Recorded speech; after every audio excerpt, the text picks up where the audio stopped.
Hey, what's going on, world? It's your boy Boom here, man. Back at it for This is 50, man. We got another very special guest, man. Today we got Problem, and now we're gonna have a coffee and Kush conversation. Got the coffee, so now all we need is the Kush. I ain't got the Kush, man. You got the Well, I got enough of it. I just didn't know what type of interview this was. So all right, man. We're gonna get into it, man. We're gonna get into it.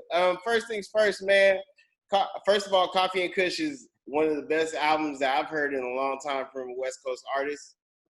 Thank you. You've always been dropping great stuff for a long time. I don't know why people sometimes it goes over people's heads. Sometimes they just miss the train before it comes. So, but man, you have a part in Coffee and Kush, man, that you talk about your mom pretty much introducing you to Coffee and Kush. So, what was one of the valuable lessons that your mom gave you while she was having Coffee and Kush?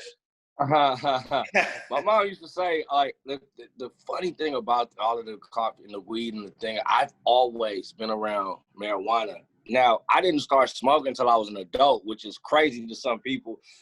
When things are accessible, you don't tend to want them. Like, we had weed plants growing around in the house, all in the backyard. She just likes the beauty of it. It wasn't really about the smoking. So, shit, them lessons was happening my whole life. I would walk by, her and her friends be smoking. She'd be like, "Hey, to get your ass up out of here." Whoa. I always try to just sneak by. I had to walk by to get outside.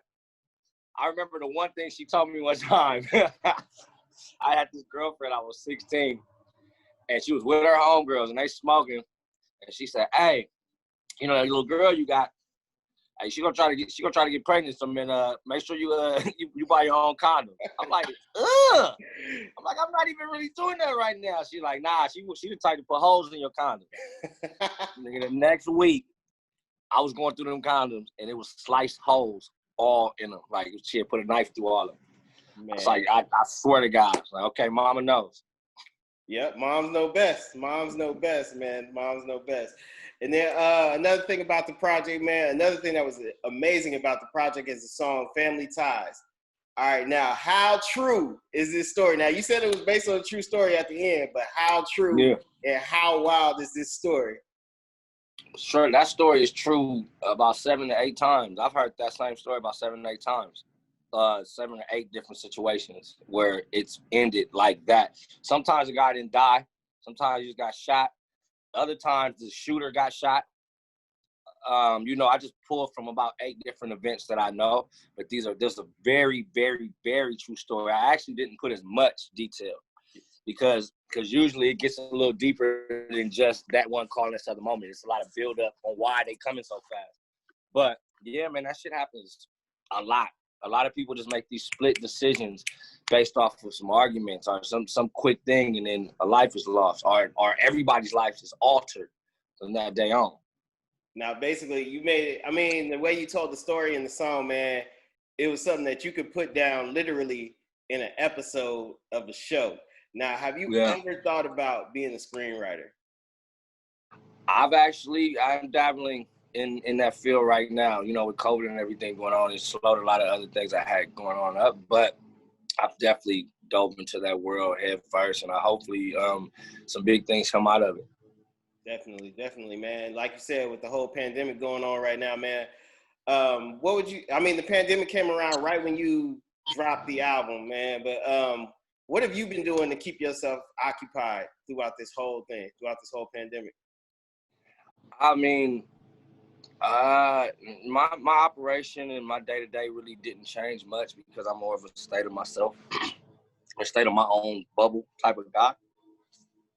What the pandemic did was slow everybody else down. And so it actually created a way for me to operate even smoother. A lot of stuff that you're seeing dropped and that will be continue to come. Stuff I was working on all last year. I laid all of this year out last year.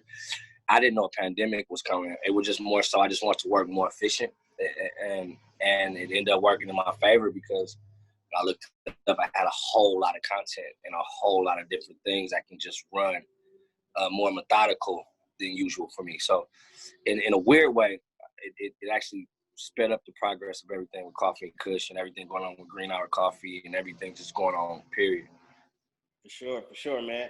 Now I know you got the album called Coffee and Kush, man, but it also relates to another great project, another great mixtape actually that you are familiar with and collaborated with, which is Wiz Khalifa with Kush and Orange Juice. So now, man, we gotta ask, man, which is better, Kush and Orange Juice or Coffee and Orange Juice? I mean, Coffee and Kush. I mean, the album or just the combination? Nah, just a combination, man. No. We ain't gonna do you like that. Boy. We ain't gonna do you like that. Man, for me, man, Coffee and Kush, man, it gets me up. It creates a balance for me, where just drinking coffee by itself may get me too much jitters, and maybe just smoking the joint will have me too low. It creates this balance that I need. When I was younger, the orange juice was dope because I was just getting high a lot off other drugs, and that shit would just stimulate it. So that probably 10 years ago, that would have been the mix. But as of right now, just me on my grown up and my whole new way of thinking and moving, Coffee and Kush for sure. It's better for me. For sure, man. And then what's the relationship like? What's the relationship like with you and Wiz now, man? You guys have made some great music together, and we just seeing if you guys still collaborating heavy, or everybody doing their own thing. We actually just recently worked on my birthday. I went over there, chopped it up with him, and we ended up cutting like 4 records. That's my little brother, man. He'll always be that.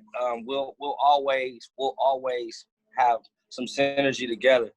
I want him. Can you hear me? Yeah. I just want him. I'm waiting for him to evolve into what the next level of boss is for him. I think he's hit a ceiling as far as what he's accomplished now. It's now him he's in his early 30s now.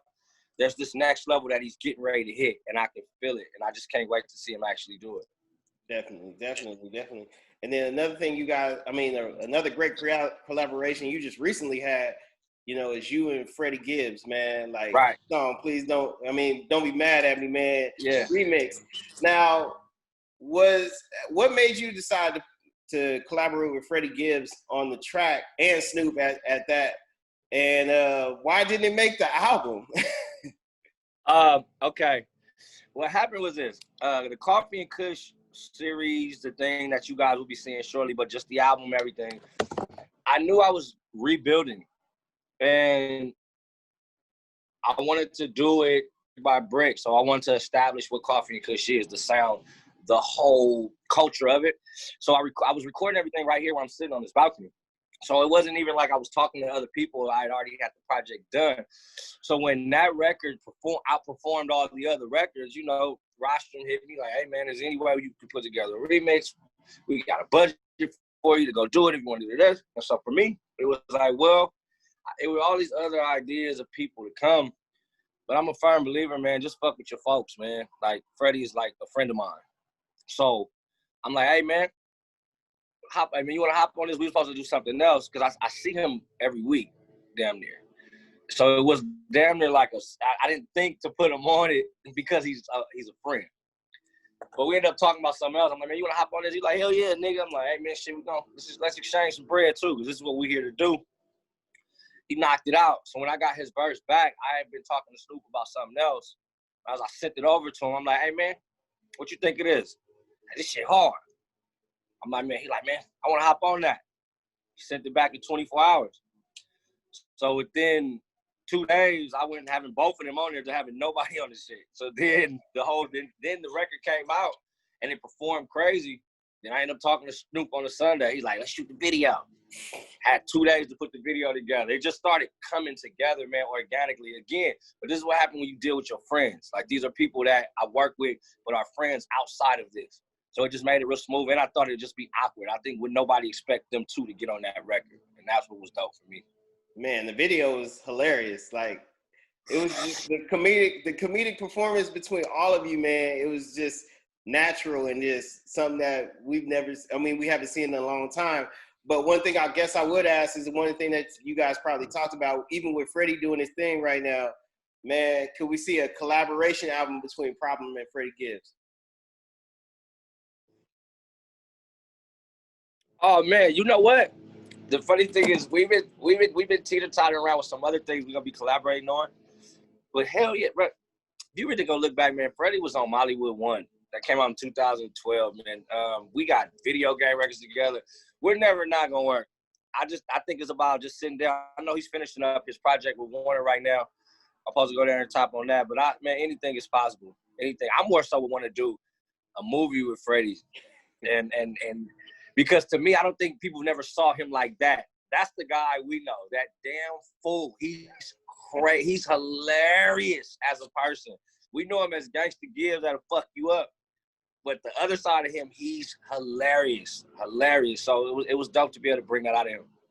For sure, man. And then, like you said, talking about growth, man, you've even you have, as an artist, have grown a lot since your 2011 project, Hotels, that your debut project. But man, you mentioned in the album a lot that you talk about growth, and a lot of it is detriment to the woman in your life.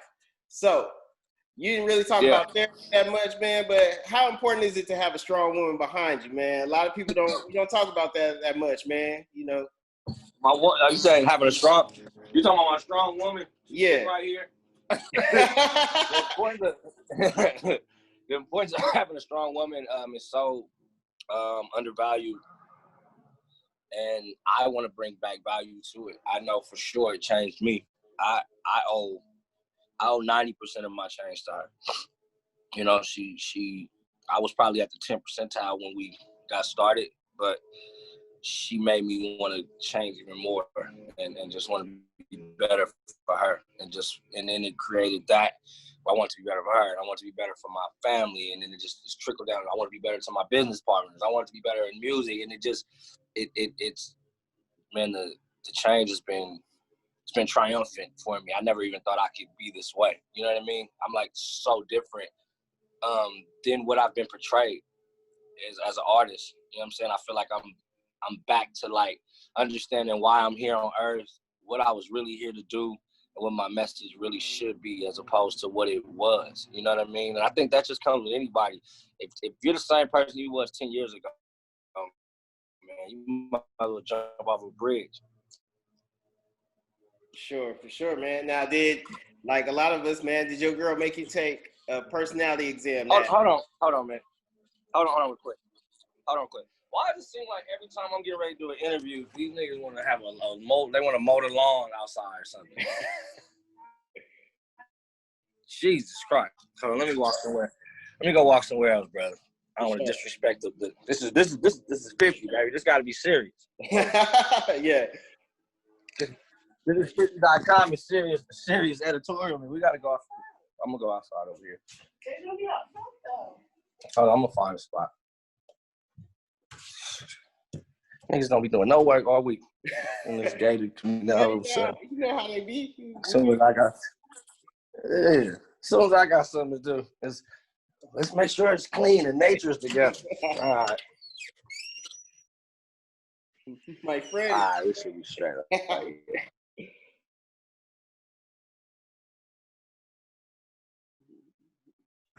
That about something. Okay, my bad. Let's there we go.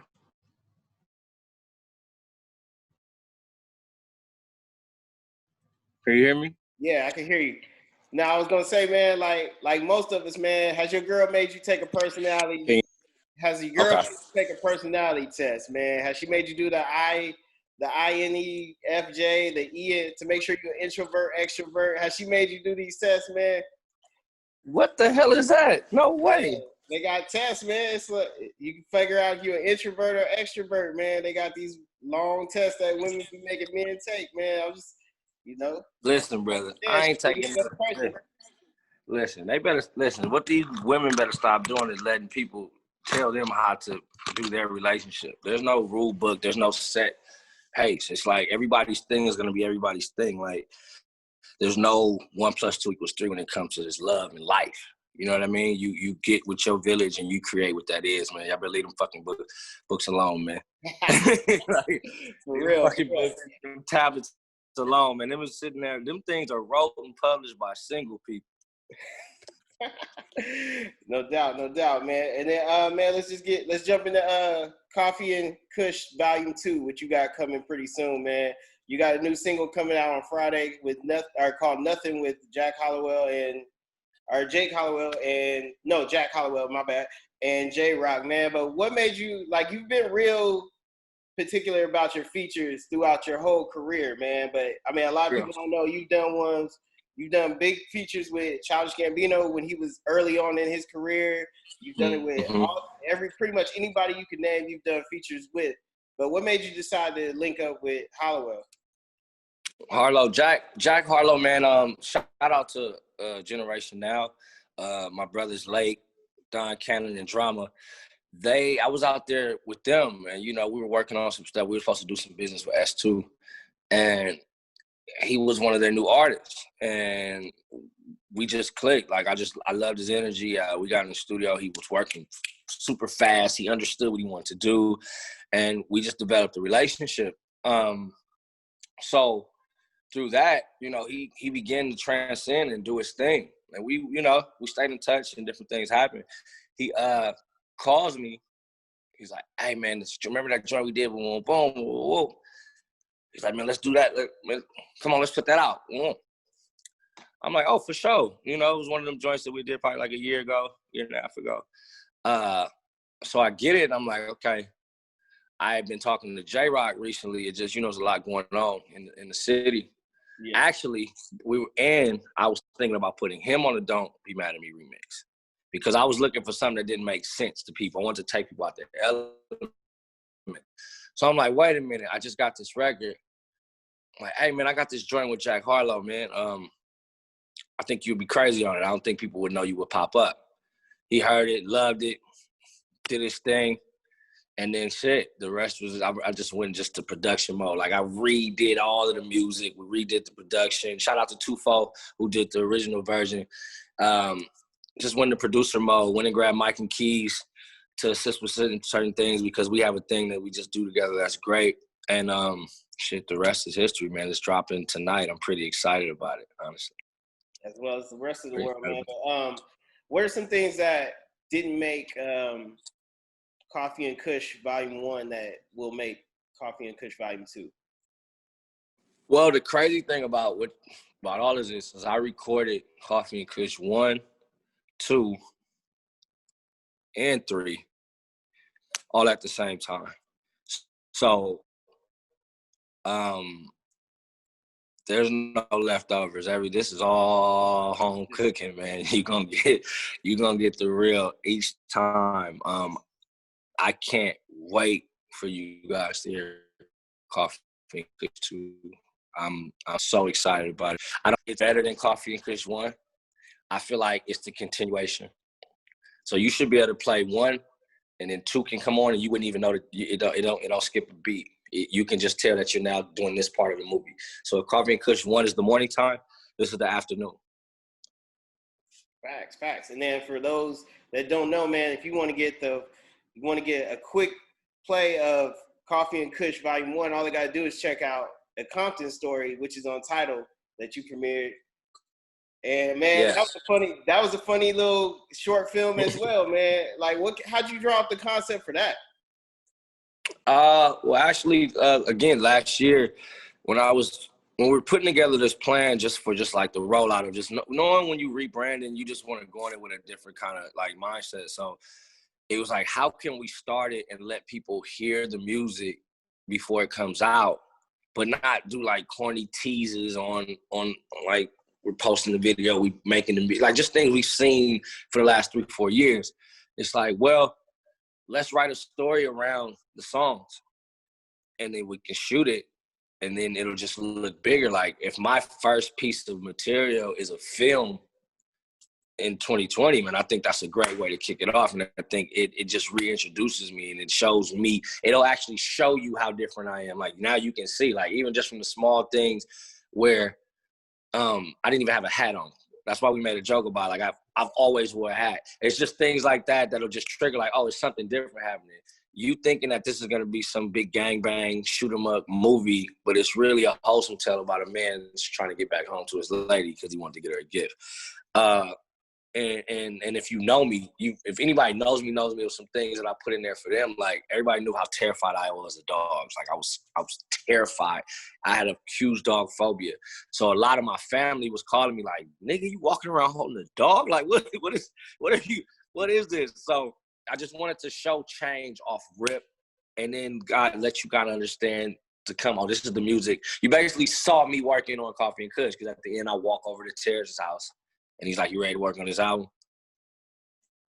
Facts, man. And then, like you said, man, you was rebranding. A lot of things. I mean, one thing that people know you best for, other than like your hit singles, man, is Diamond Lane. Now, what made you decide to be like, hey, it's time for me to rebrand myself and my business, pretty much? Well, I mean, I'm still with Diamond Lane. You know what I'm saying? This is Diamond Lane Music Group. This is still that.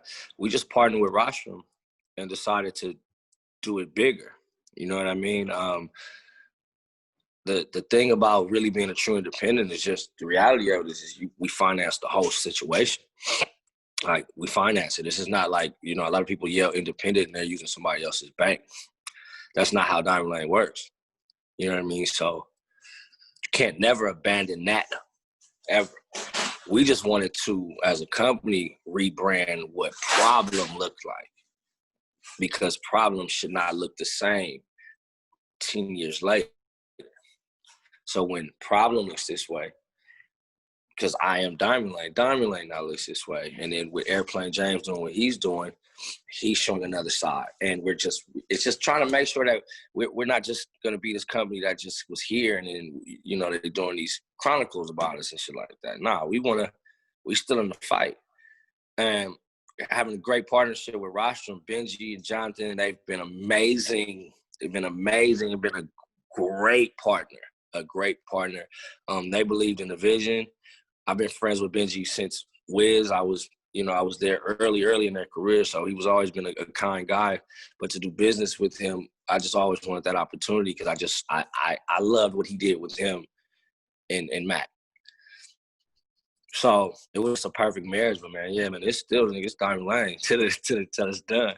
No, for sure, man. And then Compton has definitely solidified itself with a legacy that will stand the test of time in hip hop, period. And you being a part of it, man. I mean, just from biopics to Nobel Peace Prize, everything going on within that region, man. But how do you feel personally about the legacy of Compton in hip hop? I feel like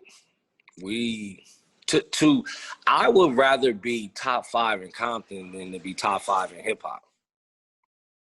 Just to be perfectly honest with you, because I feel like our top 5 is so hard to crack. Like, our Mount Rushmore is a serious deal. You know, you got Dre, you got Easy, you got fucking Kendrick, you got Quick, you got fucking Sugar, you got Game, you got it's Roddy now, you got YG, it's so much that's come out of that area, and that's really changed music. So just to be mentioned in that lineage of people is an honor. And for me, I want to crack the top 5. Like, I tell that to everybody. Like, my mission changed from being like getting the bag or being the flyest or trying to rap the best or da-da-da. If I can somehow just knock on that door of being mentioned in that thing, you hip hop royalty. You hip hop royalty, man. Like, Compton is the Bronx. What the Bronx is to hip hop is what Compton is to hip hop. You get what I'm saying? Like, it's Motown. And you got Buddy now. You got Jay. You got it's so many you got all these people coming, man. It's dope to be a part of. No doubt, man. And I mean, you definitely have a catalog that speaks for itself that can compete with that top 5. But man, let's get into your catalog, man, because I know a lot of fans really want to ask questions about that, man. You have Welcome to Molly World, or Mollyhood, not Wally World. But man, so is there Mollywood? You said what? Is there plans for a fourth Is there plans for a Welcome to Mollywood 4? You know what? We're discussing like the re-release of all three of them, like a bundle pack. And what I know is I have about 150 to 250 songs that didn't get released from that era. So we may just put like Mollywood Unlocked in that package, so people can just get that word. As far as me like recording something like that right now, it'll just be tough because it's hard for me to lie. Like it's hard. Like I can't lie in my music. It fucks with me. When I listen to it, it hurts my heart. So it's like, and that music is so pure that I wouldn't even want to disrespect people that's still in the turn up. Like, nah. But I have a lot of unreleased stuff from that time that can be doctored up and put in it. So probably, yeah, no doubt. They'll definitely hear some Mollywood Unlocked once we drop the bundle pack. No doubt. And then, man, a lot of people know you got collaborations with Quick. And man, another recognizable collaboration was the one with you and I Am Sue, man, $1 million Right. Bro. Like, would there ever be a sequel? Would there ever be a sequel for that? Yeah. Definitely is. But going back, do you ever go back to those projects and like, you know, come up with new ideas, or just be like, oh well, I should have did this differently, and then think about, like you said, like coming up with sequels and shit? Nah, like actually it's crazy. Sue sent me some stuff this morning. With sequels, they have to. You can't redo what was. Like you're giving your art. It's a pain in the ass. You taint the art, and it's just the people will know that's not what's going on. So we came up with a way that when we do drop the next project, it'll be like, oh damn, this is something else. This is something dope. But we could never redo that again because, dude, the energy in that, we did that project in 3 days. We barely knew each other at the time. And it was my crew and his crew locked together for 3 days. And that's what you got out of that. It was just like, oh, we just fell in love with each other and became a gang. You know what I'm saying? So the stories and the things that happen is what create those records. Now, I'm a business owner for a few things. He is a business owner. He has homes, and our lives are different. So we have to reflect what we grew into, what Miller did. We got to tell that story over the slap. You know what I'm saying? And, you know, I can't wait for y'all to hear it. I can't wait for y'all to hear it. For sure, man. Man, your debut album, man, turns 10 next year, 2021. Your debut project turns 10 years old, man. If you could go back and be a ghostwriter for yourself on that first project, man, what would be one line that you would give yourself?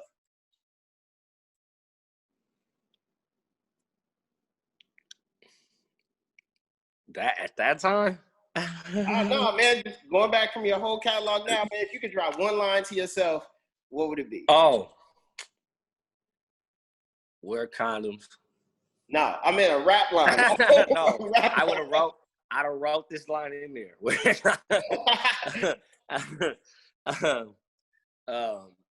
Save that money. Save that money. Save that money. Save that money. Because if I'd have did a lot of condom wearing and saving some money, this thing, I may not have got to this pace of growth. I would have got to this now, but it would have probably happened faster. I wouldn't have changed. I don't think I can add nothing. You got to think, man, when I'm doing these songs, bro, I don't write nothing down. I'm literally sitting there and I'm thinking of my life and things that happen and the moment of what we're talking about. And I'm there. I'm saying the purest things I can think of. So nah, man, I don't really like to touch that. I love, like, some people don't like listening to that. Oh shit, I fucks with it because it cracks me up to think like, damn, I remember that day. I remember what we was doing in there. I remember why that went like that. So nah, I don't be having those things, man. I put all my shit in my new shit and just hope that people still enjoy the truth. For sure, man. And then everything going on right now, man. Just even recently, man, with us having these continuous social injustice and police brutality, man. do you plan on putting that into your next? I mean, well, can we expect that in Coffee and Kush Volume 2? Those type of discussions, anyway. Yeah, we're gonna speak on everything. We're gonna speak on everything. We can't play blind with our music. I don't care. Like, I know it's a lot of artists trying to force the turn up right now, and they're trying to, well, we're just going to do this anyway. That's not how it works. You have to be a sign of the time. If your music doesn't reflect this time, you're doing yourself a disservice. You know what I mean? So I definitely have to speak on it. I'm more scared. I'm more scared of what happens if we don't speak on it. Because usually when we speak on stuff, we can calm it down. We can calm our people down. If we keep trying to act like this shit ain't going on, man, in the music, I'm only talking about the musicians, we lose.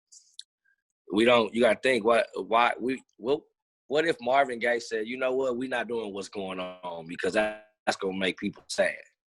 Are you crazy? That's not how it works. So, I definitely am. And me and my whole team are too. You know what I'm saying? From me to Terrace Martin to everybody that you see me around and talking to, we're not going to leave this moment untouched because you need our perspectives. I think our perspectives can either soothe or rile up the right person to do the right thing and get this shit over. Right. And then, man, being not only a musician, man, you're also a father, man. Have you had these serious conversations with your children? And what have these conversations been like? Briefly, not long-winded ones, briefly, because like for my older children, they know, like, there's too much information out here. These new teenagers and adults, they don't wait for you to give them the information. They can go find out instantly, and they can see injustice. They're not stupid. They see what's going on. So they more so like, what can we do to stop it? And for me, that's when the conversation gets tricky because though I want them to stand up for things and believe in things, like I have a lot of women that I'm raising, I don't necessarily want them to get hurt. You know what I mean? So I don't want them to get hurt for their beliefs because I'm their dad, not because this is something else. This is not like black and white. Yeah. So I have to be very careful with what I say because they are mine. So they got ways that they'll get riled up and just get to do what the fuck they want. You know what I'm saying? Yeah. So, but I just tell them the truth from the 5-year-old on up. Like, no, if it don't look right to you, it ain't right, and you don't got to think it's right. You don't have to. We don't justify bullshit. I'll never let them do that. All I do is tell them, like, it's terrible now, but just know we came from where it was way, way, way, way, way worse. Like, your grandparents couldn't even drinking out the same fucking water fountain as white people before. So just know there is a progress, but we got a long way to go. No doubt, man. It's definitely something that we are working on for change. Now, at the same time, man, with everything going on now, would you advise your children to go out and protest with everything going on just recently, just what's going on in the news, man? I would want my children to protest in their version of the streets, and their version of the streets is Instagram, Twitter, TikTok. Like that you can reach more people. Your message can hit more people. Like, your microphone is bigger than if you go stand out there with 40 people. But if you have 700 people following you, stay there with it because that's where we win. We win in the media, not by like just it's just like anything. Hand to hand is gonna get you so far. If you can hit everybody with one button, stay there. It's safer. And you don't have to really go back and forth with what your opinion is. That's your opinion. And if you decide to engage in verbal combat in the comments, that's safer than you doing that outside and somebody not agreeing with you, some type of shit happen, and then I got to go shoot this motherfucker up. It's like, let's just play it. Let's just do it the calm way. For sure, man. And then another thing, man, you've been like most people in hip hop, man, you've been a strong promoter of Nipsey's message, man, even after his passing. But one thing I want to ask, man, like Nipsey was a heavy reader, man. He had a list of books that he was, giving y'all game on, man. But have you took time to read his book collection that they have now based on his ideology So have you You checked know, out any of those books, man? I'm gonna be honest. I'm gonna be really honest with you. I really don't like to say this because I don't like to deter people to do stuff. I'm not a book reader. I don't read books. Not because I don't want the information. Like, I don't think I can use the information. Um, I feel like I'm writing my own book right now. Sometimes me, person as a creative, when I have a plan that I'm doing, and once I've already like studied in on that plan, I now understand that I can now create my own history. Because I've already used the information that I received from Nipsey, seeing what he's done, from this person, seeing what he's done, seeing where he went wrong. I like to use my eyes and ears. My eyes and ears control my brain, not the other way around. So sometimes we can read things and it'll deter you away from what you thought. Sometimes it'll blossom some things, but for me, because I'll take something and I can take this and make with my thoughts, and that shit sometimes will fuck me up because then I can't complete these other things. When I read, I'm reading with my kids, or I'm more so like reading editorials about the thing I'm doing, like the coffee thing, trying to learn more about CBD, learn more about micro business and THC. But nah, man, I can't say I have. I want to. I really want to start because I've heard that it'll open up some things for me. But I'm just now getting used to this new opening up that I have. So it can get a little, let me learn to embrace, like, I'm really learning how to be this way and really operate. There's still things I deal with daily where it's like, shit, man, I usually would have said this here. I usually would have got mad here. It's like I'm learning to deal with those emotions. So let me get that right, then I'm going to tap in to give me some more game. No doubt, no doubt. Now, like I said, in the music, man, you talk about the importance of having a strong female to hold you down and change you as a person. But have you thought about trying therapy out one time? I feel like I mean, well, I have the beauty of my lady being a health coach. So she's everybody else's, I don't want to use the word therapist, but she's everybody else's like sponge to throw their things in and give it back out in a more tolerable, more deliverable way. So I actually get to do that here. And I feel like I'm basically, I do therapy every day. It's like certain conversations I have with certain friends, and I know I can say this too, and it's gonna sound terrible. Like this. Why would you say something like that? But they know I'm calling them to say that to them, so I don't say it out loud anywhere else. You get what I'm saying? Because that's what I think therapy is. Therapy is a place where you can open up and you can not be judged for your wild and crazy thoughts, and they can help you digest that. Oh, you're just having wild and crazy thoughts. You don't have to actually act on them. You don't let those dictate your emotions. I know that going in. So now it's like, well, who can I call when I want to just talk shit about shit? All right, let's go play the video game. Okay, that's my therapy. All right, let's go play basketball so I can put my phone down. Or I can just give my thoughts to that. I've created my own little therapeutic circle. So I think I'm in therapy every day. No doubt, no doubt.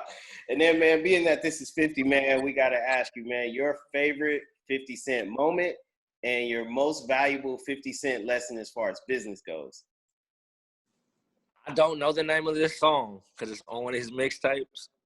But me and my boy Bird, shout out to Bird, owner and co-founder of Diamond Lane. When before we was doing that, we was out here doing other shit. We used to play this song. So what I came up with you niggas. I ain't stuck with you niggas from the same hood, but I don't fuck with you niggas. Shit pop off. I touch one of you niggas, cut one of you niggas, buck one of you niggas, beg for mercy #4, nigga. I'm so good. I'm like, oh my God, him. And then Banks, come on. They need to get that on streaming. Tell him, please, get that record on fucking streaming platforms. Dude, I love that song. That's like, that song, I've done so much crazy shit to that song playing. I can't even say all the things we did with that, but that was our song to get ready to go be back. So some emotions attached to that. As far as in business, I learned that he understands how to utilize the media to promote his product. Like, it's genius to have T.I. challenging him to a versus battle, challenging him to I know he set that shit up, then to announce they got a TV show together. Yeah. Beautiful.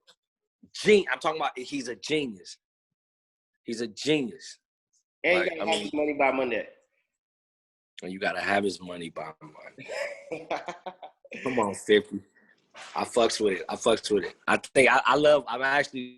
ain't gonna bush you. I like how Rick Ross and him be going back. Ross. Oh man. Hey, Ross just as petty as him. I like him. I like they petty off, man. I'm glad. As long as nothing violent happens, man, they should do this shit till I die. I'm fucking with it. Yeah, for sure, man. And like you said, man, you know, you've had one hell of a career, man, and everything going on. It's still not ending. But I know listening, a lot of fans that listen are a lot of aspiring artists that listen to your music. Even on Coffee and Kush, like you talk about getting up at 3 a.m. and posting posters in the dangerous neighborhood because you know people don't know about where it is, and you know just you and Nip and everybody running around doing the legwork, man. But I think we should ask you, for the sake of aspiring artists, man, what still works as far as like what was used in the old days to build yourself as an artist and build an audience? Understanding that though the numbers are important at some point when you're building your brand, they're not. Like, they're just not, they don't count yet. That's not what you're being judged on. So don't let that deter your emotion on what you do. Get your plan and stick to it.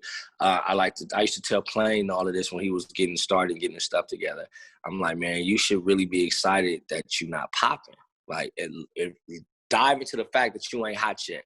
And he would take it the wrong way for so long. And I was like, no, you can pretty much try everything. You can sharpen your knife right in front of the people, and the people will grow with you. You don't want to have to deliver on that Friday drop, because you're in competition with Drake. You're in competition with Travis Scott. You're in competition, and not in them to be better than, but for the slots to be heard. Like, no, you playing in a spot where you can just be. You can be as free as you want. You don't even have yourself yet. Give yourself the opportunity to just become what you're going to be. Don't try to be Kendrick on your first song. And so that's what I would give to anybody. Like, no, feel free to drop that record, tease that record, see if they like it, pull it back out if they don't. Get the artwork together. Like, that's an app. It's not God. You can, if you make a mistake, pull that shit off, get your shit together. Because right now, we're not expecting the new artists to be perfect. We actually don't want you to be perfect. We want you to be new artists, and we want to grow with you. We want to be a part of the journey. So involve people in that, and really have fun now. Because once you have to deliver, it becomes a different situation. Definitely. And then let's talk about that, man, as far as deals, man. What made you decide to go with Rostam? I mean, being independent for so long, man, what made you decide to sign with, like you said, with Rostam Records and create what you've been creating for the time being? Man, the partnership we did with Rostrum, I don't know, it just kind of came, you know. Again, like, we've been knowing each other for a long time. We've never done business together, but I liked how they handled their business. As far as, like, I saw their artists, I would see them. They would pop on my timeline, no matter if they're big or small. You can tell that they're putting dollars behind their people. I had Benji pull up, and I showed him the plan. I'm like, this is the plan for next year. I haven't showed it to anybody. I said, I'm giving you first dibs at this because we did some other business that worked out well together. So he was like, don't show nobody. This is crazy. This is for the whole year. I'm like, yeah, this is the whole year. It's laid out. I have it right here. We'll just do a couple of things, but this is it. This is my vision. And he bought in. He was like, he has it. I came in there, I showed the staff. Everybody was like, whoa, this is new. We've never seen an artist, our team, walk in with this much preparation. Like, we have the whole year laid out, bro. So the fact that I didn't have to tell it twice was like, okay, this is perfect. I shouldn't have to explain this. It's right here. And then shit, we've been rocking and rolling, man. I plan on doing a lot of different business with Rostrum, man. Again, I'm happy with the partnership. Sure, man. You've always been an artist that's been well prepared, man. Where did you learn that from? Where did you learn to be ready before you make any type of moves? Oh, man, all that goes to my brother Bird, man. Fast Lane, just being in the streets with them and with Diamond Lane, and just the pre-rap stuff. You just had to be on your square at all times. You know what I'm saying? And if you can take like the good things about the street shit, if you can take some of that structure and diligence and put it into something positive, it usually translates well, personally, mentally, and financially. To be perfectly honest with you, though, he was the reason for my structure prior. He would stop me from doing a lot of different things. Like, I just actually got this space. You know, my executive hat has been put on recently, but that first run, that was all him, man. He was just telling me, like, look, don't do this, don't do that. I wouldn't do this, I wouldn't do that. And just instead of waiting for him to tell me, I started picking it up. You know what I mean? And so that shit, it's tough though as an artist. I'm not gonna lie, because we're such a let's do it now. We think we need it now. I think if they don't get it today, it just won't. And that's just not true. You don't just go buy raw meat and put it on the plate and say, now it's dinner time. For sure. You know what I mean? You got to preparate the things to it. For sure. And then let's roll out with Coffee and Kush too, man. Who can we expect on the project? Oh man, we got some. We're not gonna do a lot of features. We'll have Jack and J Rock for sure. We're gonna put a "Don't Be Mad at Me" remix on there. So Freddie and Snoop. And I got a joint with Tyrese that I love. That we got Jody from Baby Boy on there. So we're gonna get it all the way off. He did his thing. But again, it's mostly gonna be the heavy lifting is gonna be done by myself. The production stuff is what I can't wait for you guys to hear. Don Cannon came through with crazy joints, man. Terrace Martin does what he does. I'm really excited for you guys to hear. For sure, man. And then you being involved with so many artists as far as collaborations go, man. I just want to ask you, who's the funniest artist out of all of? Who's the funniest? Just outside of music, man. Who's the funniest artist that you know out of all of them? Freddie and Childish Gambino. Childish. Hey man, bro, our first session, we didn't know each other, man. We just sat there, just bagged on each other for like an hour. We were just shooting on each other. We was having so much fun, man. It was like, oh shit, we supposed to be doing this song. I had so much fun in the sessions with Childish, man. Him and Freddie. Freddie's fucking crazy. Freddie is like that video all the time. Oh man.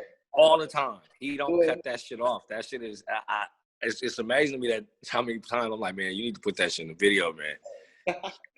He don't give a fuck, bro. We'll be out and he's gonna do it. He doesn't give a damn. Man, doing whatever the fuck he want to do. All the time. All the time. Oh. And he knows how to rationalize his bullshit, so I fucks with it. For sure, man. Well, like I said, man, we got a problem here, man. Make sure you guys go check out Coffee and Kush Volume 1 and then get ready for Coffee and Kush Volume 2 and then get ready for Coffee and Kush Volume 3, which is going to be on the way. We don't know when. I don't know if you have a set date for that.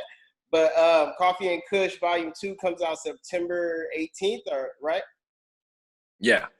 Okay, so we got that. And then we got the new video, Nothing, which features Problem and J Rock.